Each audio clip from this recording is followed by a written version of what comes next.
Isang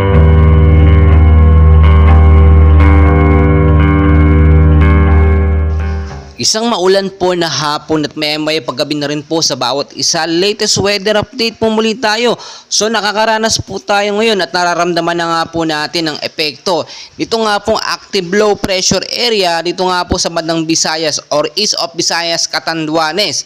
And as of now, no, nasa 150 kilometers ang lapit niya. Dito nga po, no, sa east of Virac, Catanduanes. At ang lakas po ng hangin niya ngayon ay stable naman po sa 30 to 35 kilometers per hour.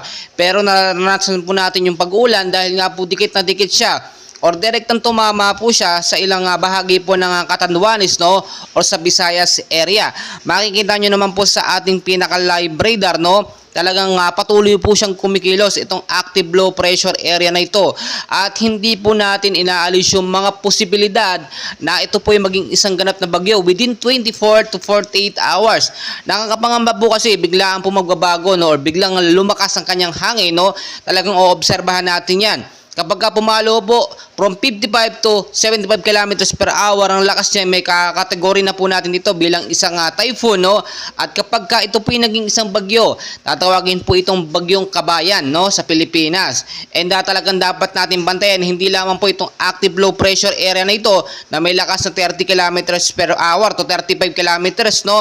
Meron din po siyang kasama nga northeast monsoon at yung shear line na siya po nagpapaulan sa ilang bahagi po ng Metro Manila, Luzon, Visayas at Mindanao. At expected po natin yung may mga lakad po ngayong hapon hanggang sa gabi ng mga habol po sa sementeryo, panatilihin po, ugaliin nyo magdala ng payong jacket o kaya naman po kapote, lalo na sa mga magbabiyahe dahil ito pong pag-uulan na ito posible po magtagal hanggang bukas po ng umaga. At dahil nga po direktang nakatama itong active low pressure area ay posible pa itong lumakas sa paglipas lamang po ng ilang mga oras or within 24 to 48 hours. Ito din yung sinasabi natin na shear line, no, makikita nyo sa ating live radar, no, talagang tumama naman siya o nasa bandang South Luzon ang kanyang tinatamaan. Kaya hindi lamang po active low pressure area ang ating binabantayan. Kasama din po dyan ng shear line, ang northeast monsoon. Kaya kung mapapansin po ninyo, yung pag-uulan o yung paghangin, medyo malamig po yan, no, hindi po kagaya ng habagat. Dahil nga po, burst season na o magde-Disyembre na, posibleng umabot po yan hanggang Pebrero yung lamig po ng hangin na yan, no? O yung Easter light po na ating nararamdaman.